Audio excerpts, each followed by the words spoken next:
What's up, and welcome back to another episode of the Black Shirt Bourbon Society. We're back at McClintock for their rye. And of course, by now you guys should have already realized that I am a rye fan. I love the spice, the complexity of it.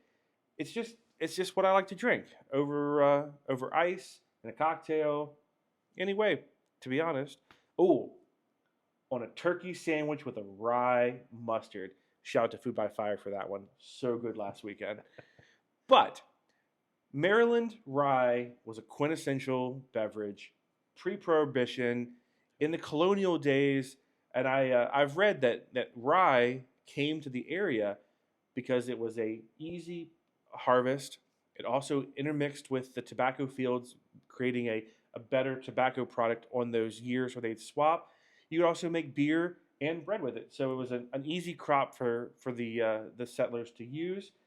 And now my favorite drink was created from this. And I tell you what, McClintock probably makes one of my top 5 favorite ryes. Top 3, maybe? Yeah. We'll say top 3.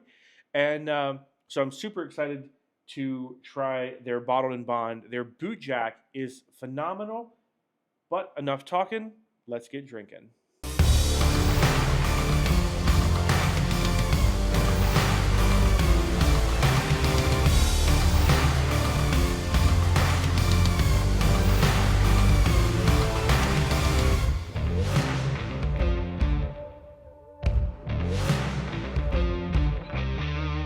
All right.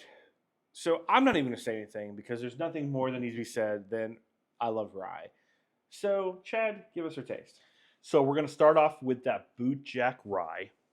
It's going to be 90 proof, 70% rye, 20% wheat, and as well as some corn in there. It's lighter, especially over the bourbons that we tasted in a previous episode. So maybe a pale gold on the color there. Yeah. On the nose, there's definitely a sweetness and a fruity sweetness, like a banana. Oh, yeah. Like almost banana bread. There's a little bit of cinnamon and that strong banana. Oh. And there is that spicy rye, of course. Yeah.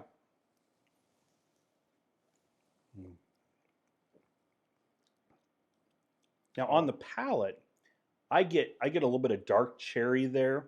I get that banana. I get some, marzipan. Yeah. Yeah. The little bit of like an almond-y. Yep. Yeah. Yeah. And it's smooth. It's so smooth. Yeah. This is why it's one of my top 3 ryes for sure. Yeah, it is a great rye. They've done a fantastic job with this one, and looking forward to trying their new Bottled and Bond one. Yes. Yeah. For sure. Yeah. I mean, when you're getting into the 70% rye, you know it's gonna have that spice. But that 20% corn gives it that extra sweetness that makes it that perfect Maryland rye. Yeah, absolutely. All right, we'll take a short break and we'll be back with Bottled and Bond. All right, so we're going to try their Bottled and Bond. It is just shy of 7 years. They actually got a new cooperage for this product, and I'm just gonna go ahead and say it. It's dark. Yeah, it is. It is probably one of the darker bourbon whiskey ryes that we have come across, which I'm stoked for. Yeah, so maybe chestnut color. Oh yeah, I would agree. Yeah, yeah, definitely. You see that the aging of that 7 years. Yeah.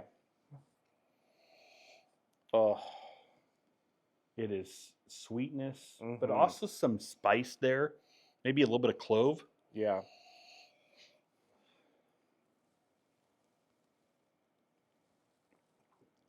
But again, Bottled and Bond, so 100 proof. But it is super smooth. Yeah. Oh, it's so smooth. Smooth. Definitely get the rye. Get some dark spices like the cardamom, maybe some clove, vanilla, cinnamon.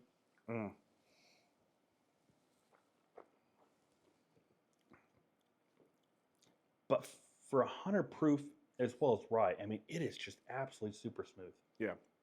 This is definitely a neat sipper. So, Mr. Rye Guy, We've now tasted Bootjack and Etzler. Which one's your favorite? Oh, that's hard. It is. That's really hard. I mean, I think I have to go Etzler. I mean, you can't go wrong with a 100 proof product that's that smooth and just it's incredible. I mean, I have no words. Yeah. I honestly have no words. What is your favorite rye? Are you a rye drinker? Let us know. Comments below. Like, subscribe, comment anything you want, to be honest. Let us know how we're doing. Is there something that you want to see in a future episode? But also, I definitely want to know, if you're a rye drinker, what's your favorite rye? Because I want to add it to my collection. Until next time, this is the Black Shirt Bourbon Society.